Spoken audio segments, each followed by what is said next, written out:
Peace, peace, peace. Happy Monday, y'all. Greetings. Monday. All right, so y'all are tuning in with Bmore Sports Talk, the official podcast of The Home Team. What's going on, E? How you feeling What's today? going on, bro? I'm feeling good. It's We cool. botched that. Yeah. I botched that. That's It's my cool. bad. It's cool. It's cool. I switched up on you, man. I'm feeling great, man. How you feeling? I'm good, man. It's happy Monday, y'all. It's another wonderful Monday. It's game day, y'all. For Ravens fans, are y'all ready? Y'all ready? Commanders fans, I'm sorry to hear about what happened yesterday. That was a very tragic turn of events. Tragic. Special teams has a way of really changing the game in one play. Right. Did you see that Robert Turpin kickback? Cavante. Well, they had two runbacks, huh? Well, they had the Turpin run back, and then they had the special team. So to elaborate on the Turpin run back, he muffed it, grabbed it, did that crazy spin move, and then ran it back. That was a 99-yard touchdown, and it actually made it to #1 plays on SportsCenter top 10. Yeah, that was ridiculous. Like, it made me dizzy trying to watch the replay. Right. It reminded me of that Lamar Jackson play in Cincinnati where he ran it all the way for the score, like 49 yards. They already ran up the score on him. Lamar took the ball. He went this way, juked, and then spin like three guys out. Totally remember that. Yeah, man. And even the guy who called the play on the game, what's his name, Kevin Harlan. Right. He had a hell of a call. He was like, "Oh, he broke his ankles." Like, they still play that on the sports talk show on the radio when they do the sports talk shows. Like, that call was the play was great and the call was epic as well. It was.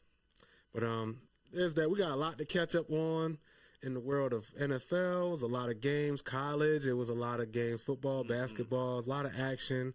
You know, hot stove season for baseball is starting to heat up. You're starting to hear more about some of your favorite players, where they are, where they might end up for next year, right, and beyond. So we're going to get into it. We got some great moments in sports history to touch on as well. Some very interesting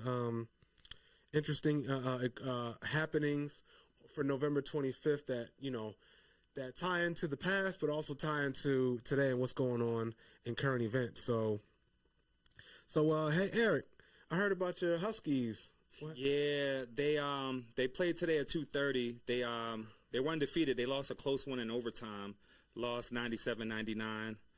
It was a tough game. I mean, their top two scorers combined for 48, but it was just a tough one. Reed from Memphis, he came off the bench. He had 22. I mean, UConn was fighting, but they just couldn't prevail at the end. But that's sports for you. You can't win them all. And Memphis is a good team. Indeed. The Terps. They suffered their first loss not too long ago against Marquette. So I think UConn and Maryland got a taste of how difficult the season can be and got their first real test.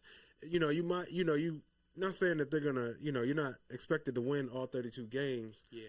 But you're gonna have some games where you're gonna really get tested by the other team. You gotta face, elite competition throughout the season to keep you sharp. Keep the team chemistry sharp, to kind of bounce your strategy. Like, you're gonna go in there with a game plan to see how it works, especially early in the season. Oh yeah. You're still trying to figure some things out with your roster, your rotations, what kind of plays work best in certain situations and things like that. College is so much more turnover usually with the teams than the NBA or pro level. So, but Maryland did have some good news. They did win after that Marquette game. They got back on the winning track. They had a blowout win at home against Canisius. They won by about 70 points. It was due because Canisius didn't even have a win, so they needed that was like almost automatic. You know what I mean? Yeah, that was So I mean, after losing against Marquette, they definitely wanted to get back to their winning ways. Canisius probably ran into a angry Terps team and an Xfinity Center, so it's very lit down there for the home crowd for the Terps. When they have home basketball games, the home crowd definitely shows up and shows out. And then they added on to that by winning yesterday against Villanova. It was a tough one on the road, 76-75. Derek Queen and Julian Reese both finished that game with double-doubles. 22. Queen had 22. Gillespie 12, if I'm not mistaken. Yeah, so they had a few players in double figures. Again, it's not necessarily a pick-your-poison situation, but they definitely have depth on their offense. Willard did a nice job of putting the roster together this year compared to last year. They show a lot more promise. So we'll see how it goes this early, but, I think both teams are primed to make a deep run. It would be awesome to see Maryland and UConn down in the tournament. That would be a crazy game. That would be crazy. But then I think they both got some really good coaches. Hurley and Willard, they definitely know how to get the boys to buy in to their programs. Terps football, not so great. They lost their final home game of the season to Iowa, 29-13. Senior day, it was tough. They got ran over, almost 300 yards rushing that they gave up. Edwards left in the second quarter with a thumb injury. Billy Edwards, Maryland's quarterback. So it left. I know it left a tough taste in a lot of fans and players' mouths, especially, like I said, the seniors. That's their last home game. A lot of them aren't going to play organized sports at that level anymore. So, you would like to see a better result. I think really for Terps fans, they got Penn State on the road next Saturday. Yeah. So, I mean, they just got to play for pride. Everybody's just got to put 110% effort. Loxley is going to call the best game that he could call. I don't expect them to go out and win. Penn State is a very competitive program. James Franklin was on the same coaching staff as Mike Loxley some years ago when Ralph Regent was the coach. So Franklin being the head coach of Penn State. So it might be a little personal. Yeah. And I heard Penn State's going to try to run the scoreboard on Maryland early. Yeah. They're 10-1. I mean, top seed, but I mean, it's sports. Anything can happen. I mean, you never know. Like Maryland could come out and upset. Absolutely. Got to play the game. Put it 60 past minutes. Indeed. So we'll see what happens. We'll definitely give you the peace. Shout out to BMore Pod. Thank you again. We are the home team giving you BMore Sports Talk at BMore Pod Studios. Be sure to check us out on YouTube and Instagram. We have our show every Monday, as you're watching now, and catching on the recording. But we also have our flagship show here at BMore Pod every Thursdays at 7.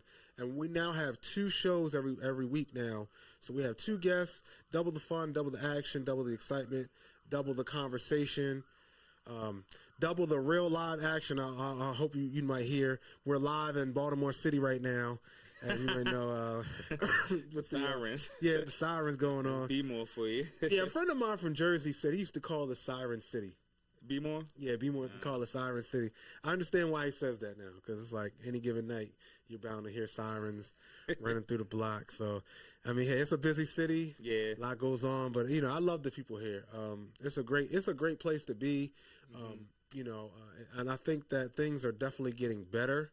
I think the infrastructure's gotten better. Anyways, I'm not gonna bog y'all down with all of that, but But yeah, it's a lot to love. I really love the people here more than anything. If you really talk to people out here, this is like no other place on the planet. That's why we have to give you a sports talk show from Baltimore, because there's no other place on the planet like it. Be More Sports Talk. It's not just be more in the sense of we're in Be More, but we want you to be more. We strive to be more, to be our best every day in everything that we do. Peace. Shout out Maria. Thank you so much. Thank you so much for tuning in. So we got more to give you, in terms of what's going on in sports. Did you have anything you wanted to say? I know I've been you're cool. I actually wanted to touch a little bit more on college basketball. Yeah. So Oregon is actually the only undefeated team in college football right now. Oh yeah, football. At 11-0. But top 5 teams you got to look out for. You got Ohio State, Texas, Penn State, and Notre Dame. So Ohio just knocked off Indiana. Yeah, because they were previously undefeated before Ohio State. Yeah, got the best of them. I know Oklahoma beat the brakes off Alabama in Oklahoma. Yeah, I heard there was somebody from one of the local sports talk shows that was in attendance for the game. He said every time he's going to an Oklahoma game, they won. But anyways, Oklahoma had a pretty impressive win against Alabama. There were some other top 25 teams that got knocked off as well, or definitely got some matchups. So there's that. I know Ray Lewis. Just another subject related to college football. Ray Lewis had just he hasn't been offered anything yet, but talking circles, rumor mill has it that he may be linked to a potential head coaching job at Florida Atlantic University. If I have my information correct, please forgive me if I got that wrong, but I know it's a college head coaching job that he's linked to. So that would be interesting. I know Florida Atlantic, he's got ties to Florida. He's from Florida. He went to University of Miami before he got drafted by the Ravens in 96. And went on to that illustrious Hall of Fame career, ending with his second Super Bowl championship before he hung up his cleats. There is, and then I don't know. I wanted to say something about players looking at head coaching jobs. There's something about that. We'll get back to that. We might get back to that later. But in other breaking news in college football, I had also found out good news for the University of Colorado. Shout out Coach Prime. But they just landed 5-star quarterback recruit Julian Lewis. He turned down some other prominent programs, including Indiana University, to commit to Colorado. That's some serious commitment right there. Yeah. I mean, a 5-star quarterback recruit, because I know Shadur is, most likely going to declare after this season. Yep. I mean, going out on a strong note, and because what he was doing at Jackson State was awesome, but to go to a Power 5 program, kind of take a L that first year and then bounce back in a major way this year, I think that really helps his draft status. I've heard some very, very early projections about him going maybe top 5. Yeah, I've been hearing the same thing.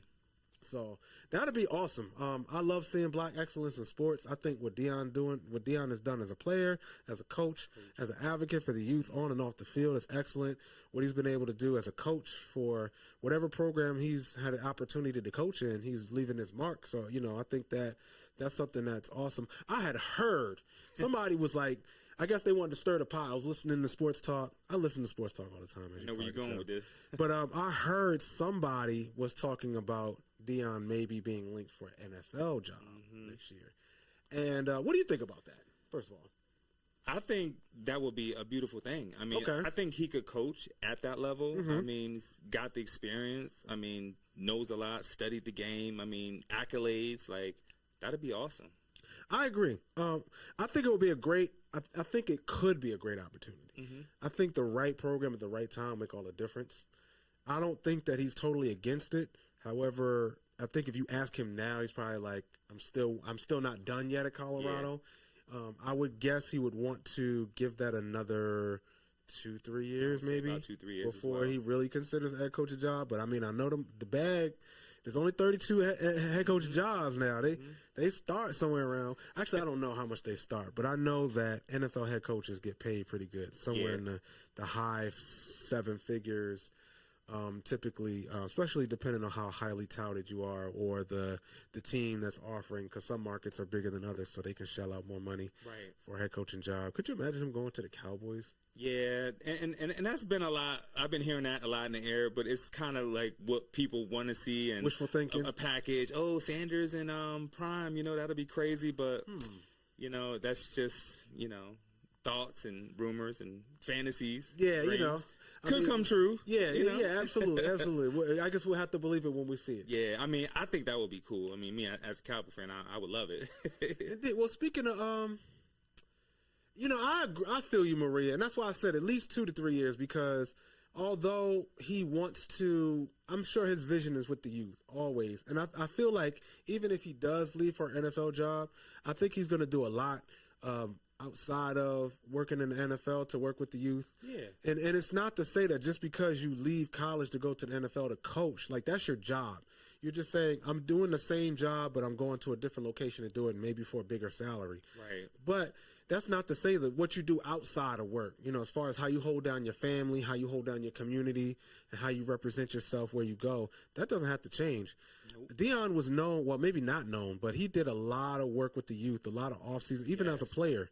He was doing a lot of work with the youth in his off-seasons as far as like football camps, scholarships, as far as like just giving the young boys opportunity to develop the skills, be a part of something organized, something that they could see themselves. It's just a process. Right. Organized sports, it cultivates so many things, especially with youth, as far as discipline, commitment, teamwork, selflessness, just good quality character, things like integrity, accountability, just to name a few. For things, so it doesn't mean he has to be a coach in order to impact the youth. However, that being said, I don't see him leaving anytime soon, just because he's just starting to cook at Colorado. Right. So I mean, if he left, then it would be at the height, and he'd always have an opportunity to come back to college. But I honestly feel in my heart of hearts he's not ready to leave just yet. And that's just really crushing too for the players to just leave early. You already then created a bond, a special thing going between the organization. You just don't want to up and leave. You know what I mean? Like when you're super dedicated. You know what I mean? Word. Yes, indeed. So so BMorePod just said that the NFL they pay. Okay, from what I gather, NFL head coaches are getting paid $5 million, but top college coaches get $13 million. If that's $13 million or if that's a 1.3, I'm not too sure. I know Dion. I think his salary at Colorado is somewhere around the $5 million range. So I mean, if an NFL job was paying the same, it's a lateral movement. I don't think he's going to take that. But and I think someone like him, he's a brand. So the first couple years, you're paying just for that. If for an NFL team offering them a job, you're paying for that brand. You're going to get people paying attention to your product just having him as your coach. And then once you have it, if he gets an NFL job and then they start winning, that's only going to bring the, okay, $13 million. That wasn't the typo. Okay. That's cool. I would stay in college, if I'm getting paid that kind of range. But yeah, it's if they start winning, then that definitely does make an major. I will say this, head coaching in the NFL, I think you get more reach than coaching in college, because in college you just have that state particularly, whereas though the NFL, all 32 teams are kind of part of the product, which is global now. Yeah. So I would say that, 5.7. So I remember when he took the job, the AD was like, we don't even know where the money going to come from, but we're going to pay you, Dion. We got you. But I'm glad we're talking about this because, like I said, I don't think he gets enough shine, enough credit, especially for what he was doing. We're going to move on to the next subject, but I thought that was really cool that the train's just rolling in Buffalo. I think they're going to be a powerhouse for the next few years as long as Coach is there. And I think even after he leaves, he's going to leave a mark and have them set up for success moving forward. So shout out to Prime. Shout out to the Buffaloes. Keep doing y'all thing. Keep winning. Keep rolling. And we'll definitely keep y'all posted on the progress they're making on this year and beyond. So, yeah, I definitely set a mouthful. It's cool. Let's move on to the NFL, man. Some great games yesterday. Eagles beat the Rams 37-20. Barkley had a career night, 255 rushing yards, 2 touchdowns. He's actually now in talks for MVP. Yeah, legit. He leads the NFL in rushing. He also had additional 40 yards receiving, so he had over 300 scrimmage yards for the game. 2 rushing touchdowns of over 70 yards. He really went off in the second half to really put the game away for Philly again. I called it. That was my prediction. I don't know if I said it on the recording, but I did call Philly to win that game, and they weren't surprised. I knew the defense was going to keep it close, and I figured Jalen was going to manage the game effectively. But what I did like was how Saquon really just put it in a whole nother gear. I mean, he's doing what Derrick Henry's doing for Baltimore. And actually a little bit better at this point in the season. But they're both kind of leading the way. They both got kind of cast aside from their previous teams. And they're a perfect match for the teams that they're on. They're that missing piece that's really putting both teams over the top. Tonight should be one of those games where for the Ravens they're able to cut Derrick Henry loose a little bit. I know the other teams are really focused on keeping him. Okay. I don't know if you see the notes. She was saying if you could, the mic next to you on your right, not that one there. If you could just push that over a little bit. Out the way. Yeah, out the way. Picking up some feedback, probably. Yeah. Sorry, y'all. So okay, we live, y'all. Hey. We live, but that's how the home team do. We keep it 100. Cool. Thank you. Our super producer keeping us on top, man. Sound Queen Sandy. Shout out Sound Queen Sandy. That was his name, man. I admit that's pretty dope. I came up with that last episode, and that's what I'm gonna call it from now on. Sound Queen Sandy. Let's get it. Man, she holding us down, man. Making sure we look and sound good and beautiful for every show. So thank you so much, Sandy. We was talking about the Eagles. The Eagles, Eagles game. I mean, it was all about Saquon for real. Yeah, for real. And it's so good to see. Jalen did their thing, but it was Saquon. Right. So. And it's so good to see him shining. Not to say he wasn't shining in New York, but he's really just showcasing the talent, just the just his gameplay, everything that he's doing is just so epic. And then just the way he's showing love to the fans, how he blew that kiss to the fans. It was just Saquon. You could tell he's happy. He feels at home. Right. The fans embrace him. It's a beautiful thing. He's been the best player on a bad team for a long time. I know he was hurt a couple years, but when he was healthy, he was the best player in that offense. The Giants definitely messed up when they toyed around, only signed him to that 1-year deal, and then they gave Daniel Jones all that money. Daniel Jones just got cut. So, the situation with Saquon in New York now, Saquon with the Eagles now versus Saquon with New York, it's very similar to that girlfriend, the ex-girlfriend that dumped you and didn't expect you to bounce back 10 times better than when she left you. Now she got to see you again, like with your new chick. Like, hey, how you doing? That's a good analogy. It is, yeah, yo.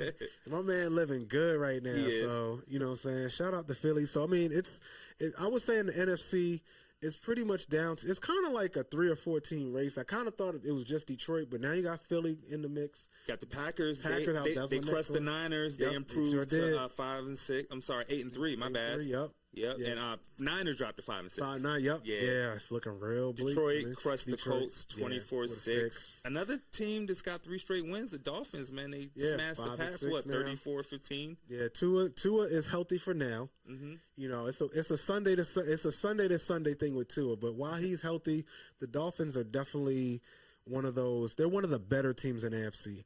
I don't know if they're better than Buffalo or Baltimore or definitely not Kansas City, but you know, one thing about the NFL, you get hot at the right time. Yeah. You know what I'm saying? It can make a run. So, and it's not the first time Miami has had a strong second half to the season. So, you know, yeah, we'll see how that goes. But that was definitely a big win for them. And the Vikings also won in overtime. Yeah, right. I was about to mention that. And also Seahawks, they beat Arizona 16-6. They're approved to 6-5. They're actually number 1 in the West right now. In the West. Isn't it crazy? It's wide open. Wide open. Because, I mean, even San Fran losing, they're only 1 game behind. Yeah. And the Cardinals had that, you know, sole possession. But now since they lost, now they're technically tied. But Seattle has that head-to-head tiebreaker. So, yeah, with the Vikings, they're 9-2, if I'm not mistaken. So you got, the Lions, they can't rest easy. They're 10-1. They have the best record in the conference, tied for the best record in the league, but they can't rest easy because they got 2 teams in their division still on their heels. And then you have Philly in the NFC East. Yeah. So in that conference, it's still, some competition. I think the first 4 seeds, I think you're going to have your division winners locked up for the most part. Yeah. But those wild cards are going to be what's kind of difficult to figure out. Yeah. I could see Arizona being a factor, but I could see them being a factor. Kyler's having a better year this year. Him having Harrison Jr. as his number 1 receiver. Mm-hmm. They got a decent receiver core, and Connor has been their workhorse. He's been pretty steady for them as well. So I think they've gotten a little bit better defensively as well since they got the guy from Philly, right, Jonathan Gannon, to coach to be the head coach. So let's see what else. Chiefs won a close one against the Panthers. Last second was that another field goal. I'm not sold on them. They struggled a lot this season with these close wins. Mahomes is not having the greatest year, but they still find a way to prevail. Somebody said they're bored. Somebody said they're bored. I mean, when you win, and I give the Chiefs credit because they are finding ways to win. So you got to credit them for that. And when you're a team that's built to win and you have that winning mindset, that's what you do. Mm-hmm. No matter how the stats look, no matter what the score looks like throughout the game, you're gonna find a way to score more points than the other team because you know you got the pieces. You got a 3-time Super Bowl winning quarterback. You got one of the best. You got a future Hall of Fame quarterback, future Hall of Fame head coach. You got one of the league's best defenses. So you got a lot of pieces in place, even without missing your number 1 missing pieces in your offense, your number 1 running back, your wide receivers. But when you have a winning mindset, you find ways to overcome those things. And the Panthers, they had a chance to win, but because they're not known as a winning team right now, you know what I'm saying, they're going to find ways to lose. Right. But I think I can't say right now who was responsible, if it was the Chiefs that won it or if it was the Panthers that lost it. Right. Maybe a little bit of both. But I know Panthers are still finding their way. They're a couple years away from contending again. But, I mean, I give them credit. They have been playing tough. They won a couple games recently, and they have been playing better teams tough lately, so they could be turning a corner in the right direction. Now, I think that situations like these, before I move on to the next subject, that with teams like Carolina, patience makes all the difference. That's true. Because I think the last couple years they was kind of quick to fire the head coach, move on from this person, move on from that person, and that's why they haven't seen the success that other teams have had recently. Because one common trait with winning franchises is that they have stability, front office, head coach, quarterback. when you have the same GM for a few years, same head coach, same quarterback for a few years, it tends to work itself after a while because even teams that have started over and found success immediately, one, it probably because they started making moves prior to that year to set them up for success, or two, if they found success early, I'm kind of looking at the Commanders as an example of this.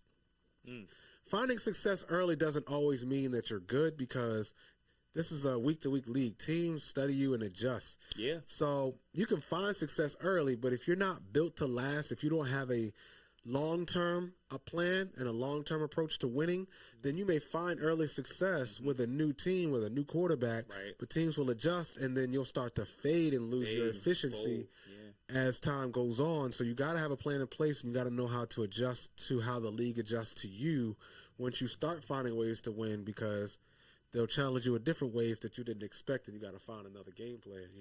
Like Mike Tyson said, everybody has a plan until they get punched in the mouth. Right. So so you had a plan, you was looking good, then so you got to find a way to get back off the mat. So that was that. I like.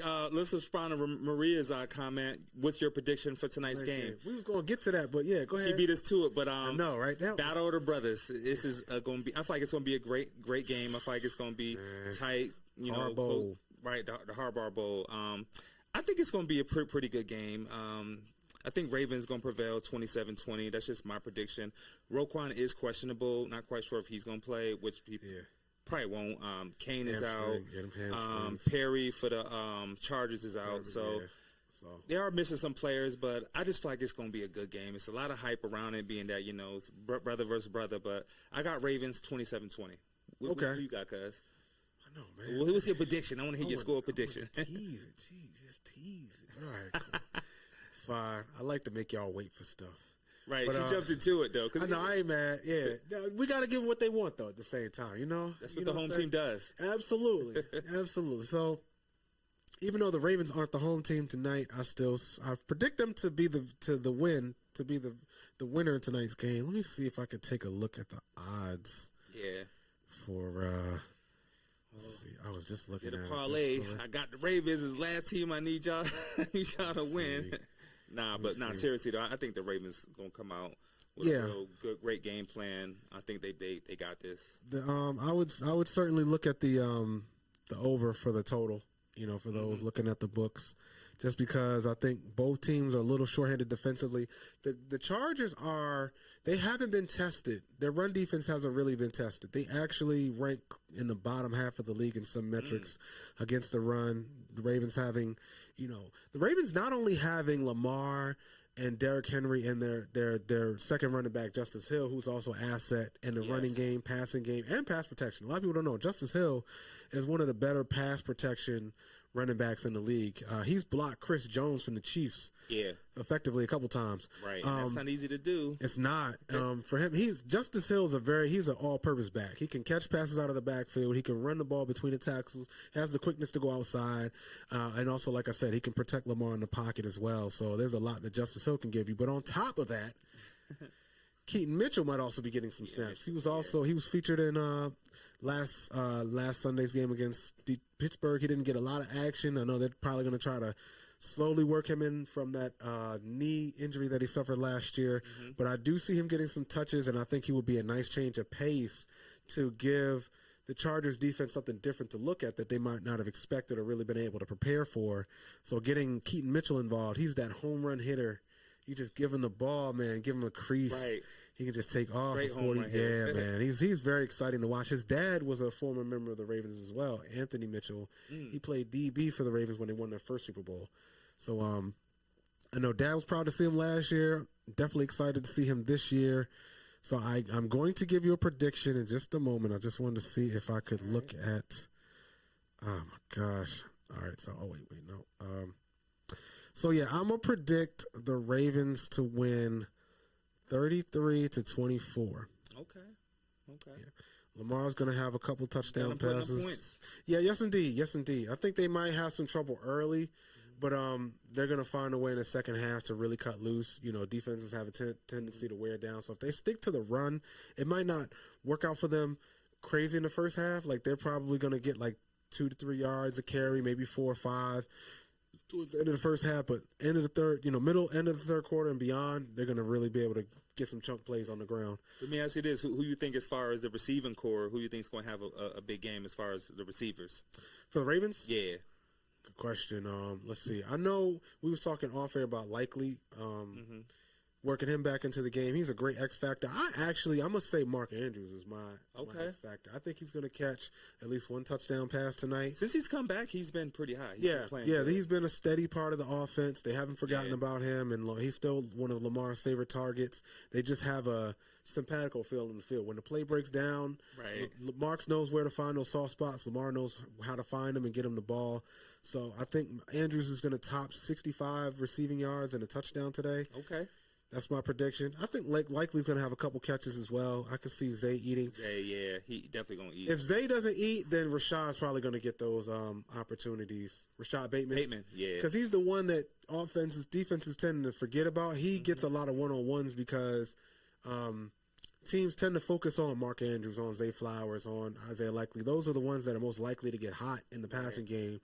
But if they try to cover them up, then you still have depth with Nelson Aguilar too. Yeah, I'm about to say we ain't Aguilar and Bateman. They're still those are two former first-round picks. Yeah. All three Ravens receivers are first-round picks. I mean, you have to really look around the league to see what passing team, what receiving cores are better in the league as far as who has a more talented receiving core in the Ravens. And it's hard to say because that was a big knock on them for so many years. When Greg Roman, offensive coordinator for the Chargers, when he was calling plays for the Ravens, receivers were ranking consistently at the bottom of the league in terms of yards, catches, and targets.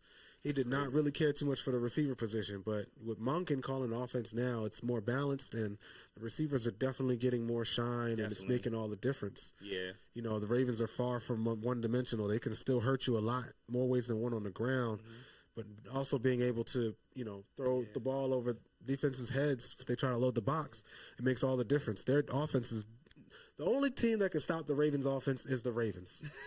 Really. So I think the energy in at the stadium is going to be electric. Yeah, SoFi Stadium. It's going to be lit. It's going to be lit. Yeah, I mean the two coaches, being brothers. John has gotten a better gym in both matchups previously, so there will be some. Probably be some motivation for Jim to get over that hump. However, this is a very important game for the Ravens in terms of seeding for the entire conference. As far as the division, the Steelers lost Thursday night. Not this past Thursday night, but was it this past Thursday? No, that was last Thursday. Yeah. Steelers and Ravens. Yeah. No, hold on, my bad. This past Thursday. I want to say this past Thursday, the Steelers lost on the road to Cleveland. Right. In that snowy game. Nick Chubb had 2 rushing touchdowns. He didn't have a whole lot of yards, but he got those 2 rushing. Yeah, the snow game. I think the snow played a factor. Not taken away from talent from Cleveland, but the snow played a big factor in that game. Just watching it, the coldness, the drop balls and just the plays, the wind in your face, the snow. At a couple points, it was coming down. Word. Yeah, Northern Ohio. I didn't catch the whole game. Some highlights. Yeah, I saw the field was entirely covered in snow. Yeah. And it's classic Smash Mouth AFC North football. It's like put Chuck. You got to strap on your chin strap tight. Peace, Atta. Shout out to our Bmore Pod production team. We got Atta tuning in. Thank you for tuning in, bro. Thank you. So indeed, it was a lot of great games that definitely went down over the course of the weekend, and we've got another great one coming up this evening. Just kind of getting y'all warmed up for that. I know. Let's see here. So I guess we can move on to the on this date segment. Okay. We can move on to that. So on this date, just give me a moment. Bear with me. If you got something you wanted to talk about, you can bring that up while I get that ready. Yeah, okay. Yeah. You ready, or touch on a little bit of NBA, or you want to save it? You know what? I'm ready. I'm ready to get this out the way, and then we can go ahead and move on to the NBA real quick, because there's a lot going on there as well. Got MLB as well. Yeah, a lot for y'all, man. The home team bring it to you. It's what we do. Indeed. So the home team advantage. So it's a bunch of stuff that happened on November 25th. On this date in sports history, November 25th. Is the day. Today's 22. Well, the year is 2024 today, but on this date, November 25th, in the year 1930, Bill Terry and Joe Cronin won MVPs in MLB. Tom Harmon got his number 98 retired at the University of Michigan. Let's see. Ted Williams in 1949. Ted Williams won the MVP for the American League. He played for the Boston Red Sox. I remember Ted. Yeah, pretty well known. Let me see here. A bunch of other stuff. Bob Cousy became the second player in NBA history to score more than 15,000 points. NBA Bob Cousy. He was for the granddads watching. Right. You know what I'm saying? Let's see here. Another one interesting. I guess you can cue this one up, Sandy. So Thomas Hearns, professional boxer. He knocked out Jerome Hill in 2 rounds in his first ever professional boxing match. I knocked him out. I mean, you talk about hands, boy. 2 rounds, your first fight. I mean, I know you're probably nervous. Yeah. First fight ever. Maybe not. I mean, I would figure if I'm him, I'm nervous going into a boxing ring for the first time in the pro. You know, you got all the bright lights and stuff like that. But, I mean, you know, he was ready. So, 1977, Tommy Hearns knocked out Jerome Hill in second-round knockout in his first professional fight. You know, it kind of reminds me of the song Cannabis dropped in 1998 against F.L.O. Cool J. He had a joint called Second Round Knockout. Yeah. That was that joint. Yeah, man. Shout out to Cannabis. Shout out Cannabis. One of my faves. He's an underdog to me as far as lyricists. That was actually a great battle. I mean, man, people don't give it enough credit. I know a lot of people side LL because he had the longer career, but because he's LL, right? But a lot of people don't know. Like, first of all, the song that whole beef started over. I'm gonna touch on this real quick. But 4321. It was a classic track on LL Cool J's album Phenomenon in 1997. It featured Method Man, DMX, and Cannabis. I want to say it was another. I think Master P was also had an appearance on it as well. But some prominent rappers on there. Cannabis had a verse on there. He was shouting out LL and giving him tribute to the mic on his arm tattoo, the iconic mic on his arm. I was going to get to that. Dang, Maria. But yeah, I know, right? I know. Shout out, Maria. We got some real enthusiastic supporters and followers watching our show. We appreciate that, man. Week. But LL got this iconic tattoo on his arm of a microphone and gripping the microphone. So Cannabis was like, "Yo, that's dope. Let me borrow that. I think that's a hard tattoo." So he said that on the record, and got taken as a shot, right? And then LL took it as a shot. Cannabis laid his verse down first. LL heard the verse and then laid his verse down afterwards on some clout move type shit. Right. So that's why. Yeah, that's why. Yeah, it was clever, but Cannabis didn't respect it. That's why he went at him on the battle joint, because he was like, you know, I was trying to show you love, but then now you're gonna turn this into a whole, like, basically he tried to call him out on the record and say you on my jock strap, right? type joint.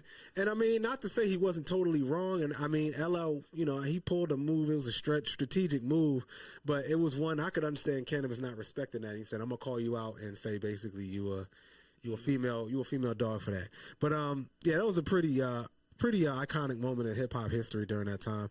So on this date, yes, O.J. Simpson, he was rest in peace, O.J. He was running back for the Buffalo Bills. He went for 273 yards. He had a Saquon Barkley moment on this date in 1976 against the Detroit Lions. Thank you, Maria. We appreciate the feedback. We're going to keep giving y'all that good. Also on this date in 1979, Pat Summerall and John Madden broadcast the game together for the first time. So that was, you know, their first game they called together, and they would go on to call games together for 22 years. And even in the Madden video games, remember that? I remember. Yep, Pat Summerall was in there. Yeah. Boom, Madden with the oh my God, many great moments. Classic. Yeah, we're not gonna talk about yesterday. Right. No, Madden is great. Great video game. Shout out John Madden. Rest in peace, John Madden. Shout out Pat Summerall. But you was gonna say something? Nah. We just getting at it. Yeah, no doubt. So John Madden, Pat Summerall, they called their first game together this date in 1979, and they would go on to call games together for 22 years. That was an awesome pairing. I want to say Al Michaels filled in for Pat shortly after that. Mm-hmm. Before Al would go on his... I'm not a big fan of Al, but I ain't mad at him either. Let's see. Sugar Ray Leonard regained his WBC welterweight boxing crown. Anybody familiar with that No Mas fight with Roberto Duran? That happened on this date in 1980. Larry Holmes TKO'd Marvis Frazier. Remember that. In the first round for his heavyweight boxing title.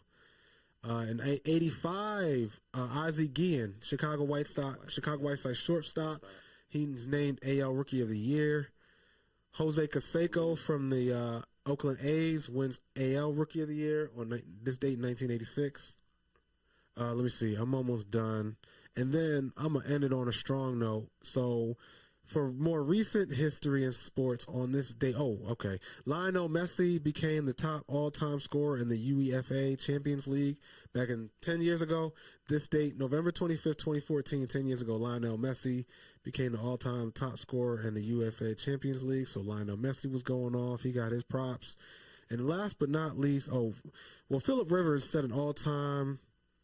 in 2018, not that long ago. Chargers quarterback. Interesting. See, I knew it was going to be some sports moments that tied into tonight's game. Nice game, right. So the Chargers, in 2018, the Chargers quarterback back then, Phillip Rivers, he set an NFL single game record, completing 25 straight passes in a blowout 45-10 win over the Arizona Cardinals. Mark Brunell and David Carr previously shared the record at 22 straight completions. To start, was it to start the game? No, okay. So it's 25. Okay, so yeah, the previous record was 22 straight completions. Phillip Rivers topped that at 25 on that game against Arizona, and then also set the NFL record for best single game completion percentage at 96.6 completion, 96.6%. So shout out Phillip Rivers. Shout out. He was fun to watch. He was. Very competitive player. I know it's definitely the type of quarterback teams love to play for. Teammates like to play for because he was going to give you his all every Sunday. Yeah, he's fun to watch. Fun to watch. Yeah, good dude. I hope he's chilling, man. Right. And last but not least, on this date in sports history, in 2019, I know y'all remember 2019. Indeed. I knew it. Ravens fans. I knew it, yeah. You know what time it is. 2019. Lamar State making history. Lamar Jackson's second year, which was really his first actual year. His first year he was redshirted, but he still got into a playoff berth in his rookie season. Right. Anyways, his second year, his first full year as the full-time starter, Lamar becomes the first quarterback in NFL history to throw for 3,000 passing yards and to rush for 1,500 yards within his first two NFL seasons. And in that same night, the Ravens traveled to L.A., and they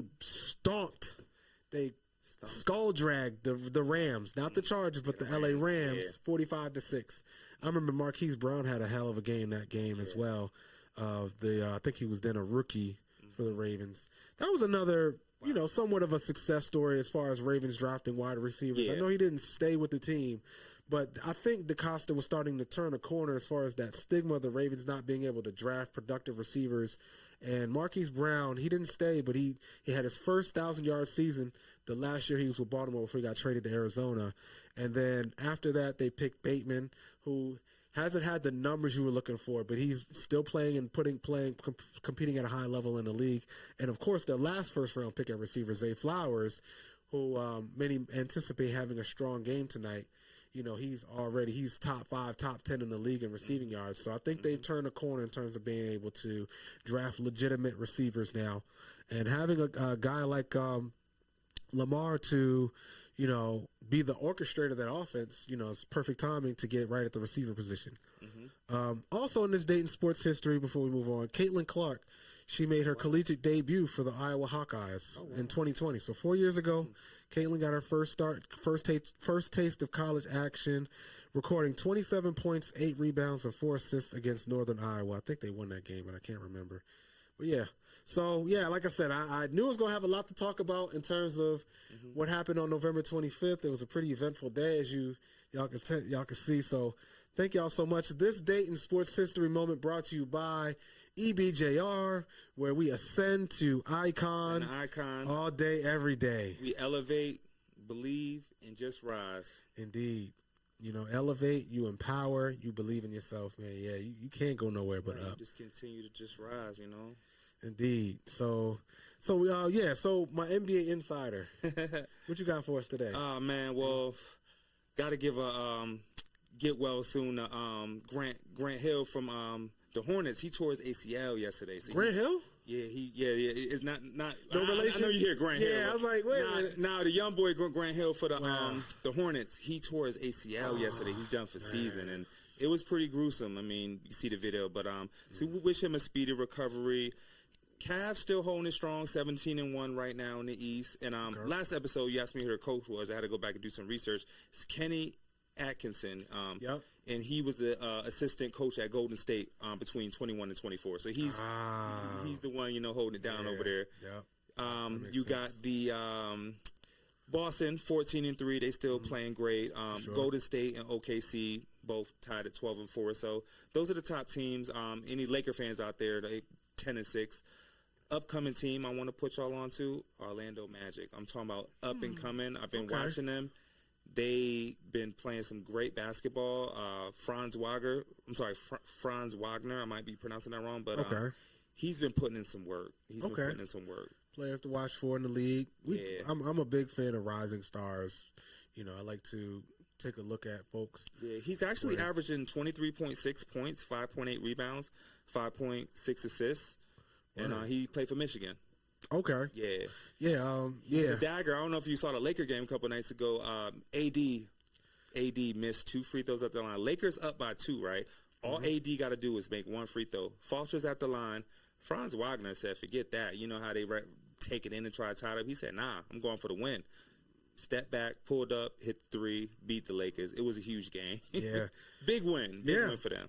Yeah. So shout out to them. Shout out to the Magic. Yeah. I got family in Orlando, so no doubt. I don't think they watch the Magic, but that's not another point. They're 11-7 right now, so they doing pretty good.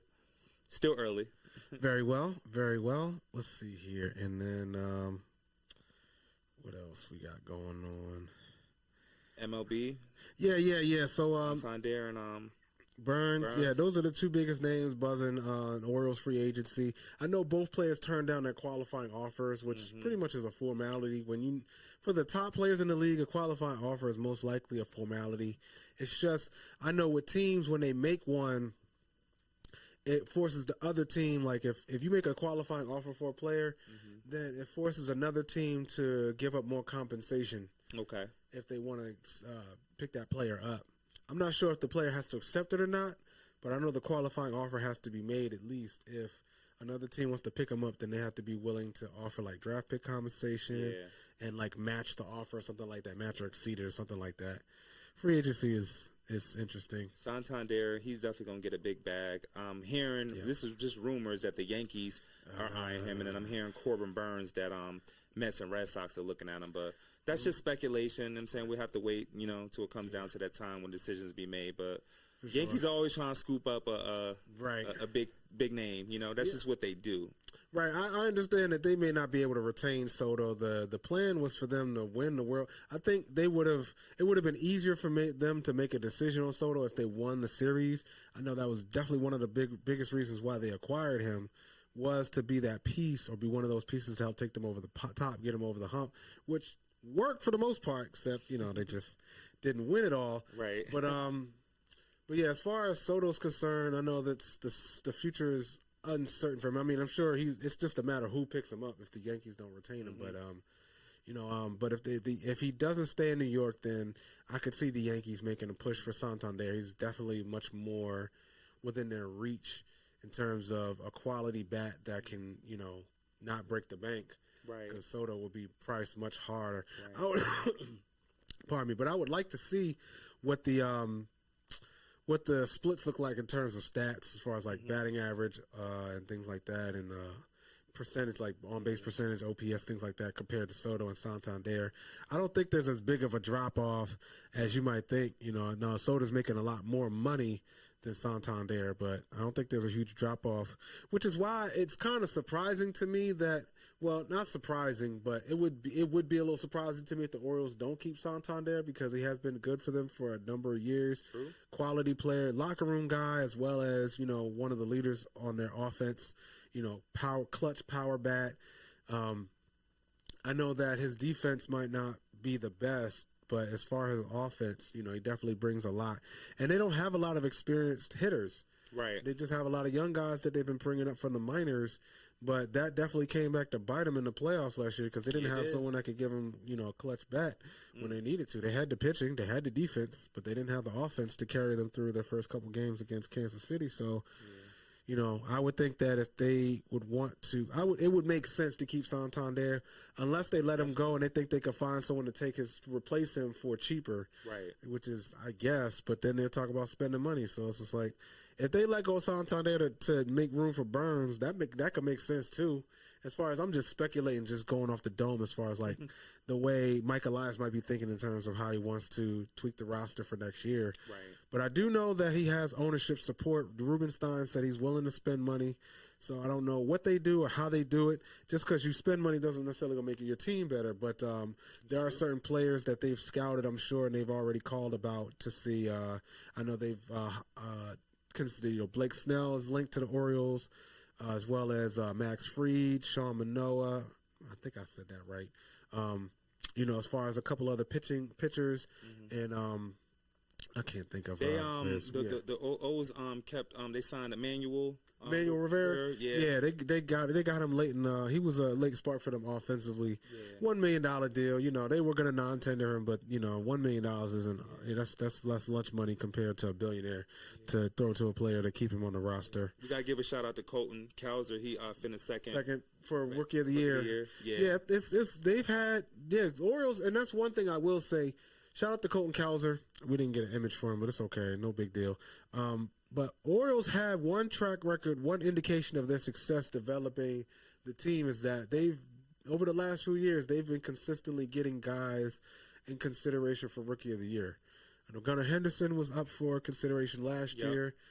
Adley the year before that, I believe. And then I think a couple years before that, John Meeks, one of their starting pitchers, was in consideration for Rookie of the Year. Yeah. And Corbin Burns was a Cy Young finalist. So, they got some players that, are prominent talents. They had a few people who made the All-Star game as well. So there's some young players coming up. Jackson Holiday, hopefully they've hired a new hitting coach. Yeah. So hopefully some of the young players they have, Westberg, Holiday, Cowser, Kerstad, young outfielder. These are players that hopefully we see them take a step forward in terms of offense and just being able to consistently produce to make things easier for their pitching staff. Another thing that they're really talking about is how the Orioles are going to reconstruct their pitching staff because I heard that. A lot of movement going on in the bullpen, and good. I think they need that. Yeah, their bullpen definitely faded down the stretch, but I think it was because they were so hurt. Their starting rotation took so many hits. Yeah. They lost at least 3 starters, and their closer they didn't have available last year because of his elbow injury. So hopefully they'll have Bautista for next year. He's one of the best closers in the game. That 100-mile-per-hour fastball, and then he hits you with the 90-mile-per-hour split change. It just goes off the top of the dirt. Anyways. Right. Yeah. It's crazy.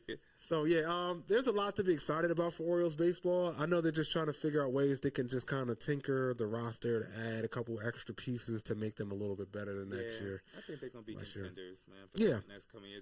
Young team. You just got to give them some time. Yep. We'd love to see them make a deep run. Hopefully some of their starters are healthier for next year. Bradish, as I know, was a big name for their rotation. When he went down, that definitely made an impact. Oh, my God, did it. So, that's someone I hope to see get better for next year as well. Let's see. We got Thanksgiving coming up. We got 3 games Thursday. So if y'all tuned in, Thanksgiving, happy early Thanksgiving to all the families. Happy holidays out there. Yes, got the Bears and Lions early game. Okay, that should be a good one. You got the Giants at Dallas. And then that should be going for Dallas. Yeah. I mean, I think the Giants are 2-9. I mean, I think that they won the first one, and then you got your night game, Dolphins at Packers, which should be a good one. Now that both of those teams are playing great football right now. Young quarterbacks, solid defenses. They both got some star power there. So that should be a really good matchup. Miami, Green Bay, interconference, so they don't see each other all the time. Yeah. So I think there's gonna be a lot of offense in that game. And look, don't forget they got a Black Friday game. I don't know, this might be the first one, but they got the Black Friday game. They got the Raiders versus Chiefs. Oh, okay. I thought I heard about that. Yes, you got football 2 nights in a row this week. And then, that's not – then you have college football over the weekend, Friday, Saturday before Sunday's matchups and things like that. But, that's cool. Yeah, that's what's up. So I guess we can, we're getting close to wrapping it up. I guess we can get predictions on those games if you'd like. Yeah. For the Thanksgiving matchups. For coming up for this joint. I mean, I definitely got Lions over Bears. I mean, Bears are just playing great football right now. I'm sorry, the Lions playing great football right now, and they just seem real dominant. I just feel like that's just like it's going to be an easy win for them. I mean, I would like to see a competitive game, but in all reality, the Lions are just they own one right now. Yeah, I think both teams are kind of headed in different directions. You got Lions as well? Yeah, my money's on the Lions. They're favored. Wait. Oh, I didn't see the spread. Let me see. They are favored by 10.5 points on the spread. The total's at 48.5. So I would likely bet the under, and I would lay the points with Detroit if you're hitting the books. Okay. Yeah. Goff is having an MVP caliber year. I mean, he's in the conversation. 20 touchdowns, 9 picks, over 2,700 passing yards. But really, I would say really what you would have to really be concerned about if you're the Bears is that that two-headed monster they got in the backfield with Jahmyr Gibbs and David Montgomery. Right, Montgomery, yeah. Montgomery's the steady hand. He's the experienced guy who can be the workhorse, but Jahmyr Gibbs is that sure bona fide home run hitter. And then St. Brown, receiver is just indeed amazing, right? 750 receiving yards, 9 touchdowns already on the year. Yeah. So, I'd say Lions. Then the Lions have won their last 5, even when they had that ugly game against Houston. Still found a way to win that. Still found a way to prevail. So it's like, I don't think the Bears are going to be able to force 5 turnovers on Detroit, in Detroit at that. So they're going to be playing in the Dome. So Lions having home field advantage. I know Dan Campbell's going to have the boys motivated. The home crowd's going to be roaring. So, I have a hard time seeing the Bears overcome that. They might make it close. They might make it closer than one to predict. Yeah. But I definitely see the Lions pulling that outright. Me too. All right, so Giants versus Dallas. Dallas, it's a tradition. They play at home every Thanksgiving. With them just coming off that big win against the Commanders, I think they built a lot of momentum. They've had the Giants number for quite some time now. Right. They're, got another quarterback playing right now. I think Dallas definitely got this. Score prediction, don't really have a score prediction, but I definitely got Dallas getting this. Okay. Yeah, I would agree. Dallas is a hot mess. Bit of a hot mess, but not as much of a hot mess as New York is. Yeah, they're missing a lot of their players. Injuries, you don't got Dak, but Cooper Rush played a lot better this last game. Yeah, he started off slow, but he was able to work his way into the game and get into a flow, into a groove. So that worked out well for Dallas against Washington. Again, sorry, Commanders fans, y'all got to play special teams too if you want to win the game. So, but yeah, New York is a hot mess. They just cut their quarterback, their $40 million a year quarterback. So having what's his name start, Tommy DeVito starting, I don't think that bodes too well for a victory, unless the Giants defense wants to. Now their defense is okay. They might keep him in the game, but I don't see them having the firepower offensively. No Daniel Jones. They don't have Saquon anymore. He left. So I just don't see them having the horses to really keep it with Dallas. If Dallas can put up a couple touchdowns and keep the ball moving. If Dallas has a good game on third down, they should be able to take this game easy. Because we didn't speak on what's the name stats, Rush's stats. He actually was 24 out of 32, 247 yards, 2 touchdowns last game. Cooper? Yeah. Okay. No picks. That was a really pretty good game for him. He's won a few starts already for Dallas, so yeah. That's what's up. So, talking about being ready for the assignment. Right. That's what's up. I'm glad. So that definitely will prepare him for this game. I know that was his first game since, since last year, his first start in a while. But this one, he'll actually have all the first team reps and play against a team that they're very familiar with. So I'm sure Cowboys are going to be ready for that game. And I predict them to win 24 to 10. Okay. All right. I got time to think about my score prediction. Good score prediction. I got them scoring big. I mean, it's everybody watching. I got 31 to 20. Okay. I see a pick six in there. I see a couple. I think Trayvon Diggs might have a breakout game. He's going to be available? Bland. Oh yeah. Hopefully Diggs. Hopefully we could see him. I got to look at the report, but Hopefully Bland come back because, he had a great game last Thanksgiving against the Commanders. We ran over them. It was crazy. I don't know if you remember, but it was crazy. Yeah, man. So let's see here. And then the last game for Thursday, the 28th, Dolphins and Packers. Dolphins and Packers. So this one should be a little bit harder to decide. I think that's going to be the most interesting game to watch. I think so as well. That one, because Packers are 4-1 in their last 5 games. Dolphins, they've won their last 3 straight. Mm-hmm. So that should be a good one. The over's at 47. Green Bay's favored by 3. So I think the odds makers have this pretty evenly matched, being as though the game's in Green Bay.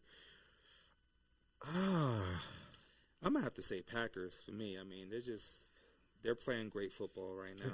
They're at home. That's a little bit of an edge. I just feel like they just got a little more power than the Dolphins right now. Yeah, I think they're a little more balanced as well. LaFleur he's an A1 coach. He knows how to really get them playing well. They're a very well coached team. It's hard to pick against Green Bay. I know Miami's trying to make their best effort to make a run in it. I think their schedule opens up a little bit easier for them after this Packers game, but I think they'd sit and take a L. I predict the Packers to win this one. I know I have family in Wisconsin, so they'll probably agree with me there. And I would say Packers, I'll say they probably do put up big. Mm-hmm. And then the Dolphins are probably going to rally late but fall short. So I would say it's like a 34-28 type of deal.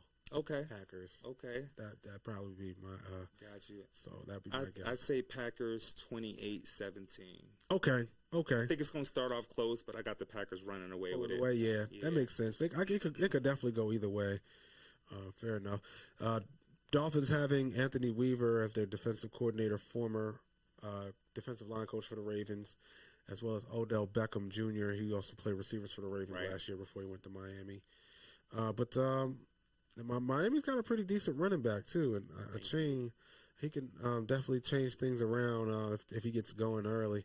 But the Packers have Josh Jacobs as well, so he's definitely one of I got him on my fantasy, man. He's putting balling, up points every week, man.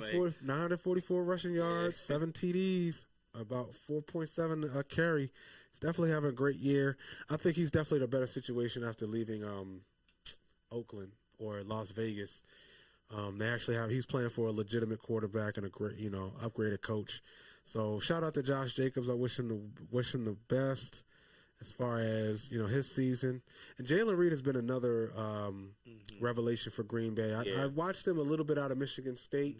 He stood out. He was definitely one of the best players on their team. Definitely. So it doesn't surprise me that he's finding success. He's definitely because I know with Christian Watson and Dubes, they have that big playability outside. Right. Watson could definitely stretch the field, but you need someone who can do the dirty work underneath. Reed is a great he plays the slot position beautifully, about as beautifully as any receiver in the league. So yeah, I'd say that Green Bay is just too strong for Miami for that game. Do you want to leave a prediction for the Raiders-Chiefs game?